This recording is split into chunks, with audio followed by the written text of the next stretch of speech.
সাবেক প্রধান বিচারপতি এবিএম খায়রুল হককে আটক করা হয়েছে। সকাল 8:30টায় ধানমন্ডির বাসা থেকে তাকে আটক করে ঢাকা মহানগর গোয়েন্দা পুলিশ ডিবি। এখন তাকে জিজ্ঞাসাবাদের জন্য ডিবি কার্যালয়ে রাখা হয়েছে।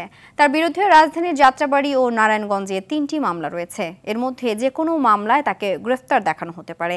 তিনি নিজে আওয়ামী আমলে নানাভাবে সুবিধাপ্রাপ্ত হয়েছেন। কয়েকজন জ্যেষ্ঠ বিচারপতিকে ডিঙিয়ে তাকে প্রধান বিচারপতি করা হয়েছিল।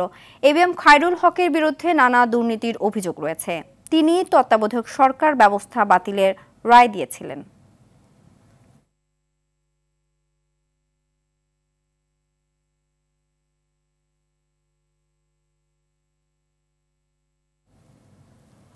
দর্শক, ডিবি কার্যালয়ের সামনে আছেন সহকর্মী নাজমুল হুদা, সরাসরি যুক্ত হচ্ছেন তিনি। নাজমুল, সাবেক প্রধান বিচারপতি এবিএম খায়রুল হককে কখন আদালতে তোলা হতে পারে, এছাড়া আর কি তথ্য আছে আপনার কাছে জানাবেন?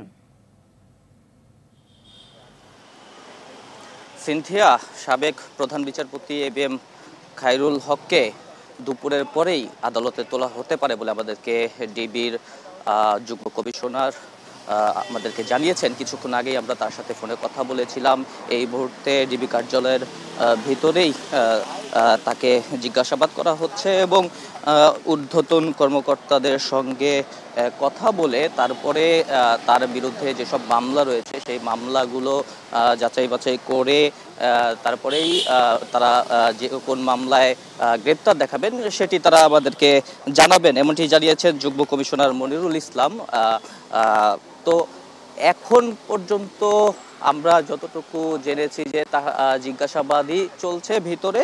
তো বেশ কিছু অভিযোগ রয়েছে, এর মধ্যে অন্যতম অভিযোগ ছিল তত্ত্বাবধায়ক সরকারের ব্যবস্থা বাতিল করে দেন তিনি যখন প্রধান বিচারপতি ছিলেন 2011 সালের পরে। 2011 সালের 10 মে তিনি সংবিধানের ত্রয়োদশ সংশোধনী বাতিল করে দেন এবং এটি নিয়ে বেশ সমালোচনা হয় এবং এই সংশোধনী বাতিল করার কারণেই আসলে তত্ত্বাবধায়ক সরকার ব্যবস্থা বাতিল হয়ে যায় এবং এ নিয়ে বিভিন্ন রাজনৈতিক দল তার ব্যাপক সমালোচনা করে। এছাড়াও তার বিরুদ্ধে রাষ্ট্রদ্রোহের মামলাও রয়েছে। নারায়ণগঞ্জের ফতুল্লা থানায় তার বিরুদ্ধে মামলা রয়েছে ঢাকায় যাত্রাবাড়ি ও শাহবাগেও তার বিরুদ্ধে মামলা রয়েছে। তো তবে কোন মামলায় তাকে গ্রেপ্তার দেখানো হবে সেটা এখনো আমাদেরকে জানানো হয়নি। এছাড়াও তার বিরুদ্ধে জালিয়াতি করে রায় দেওয়ারও অভিযোগ রয়েছে।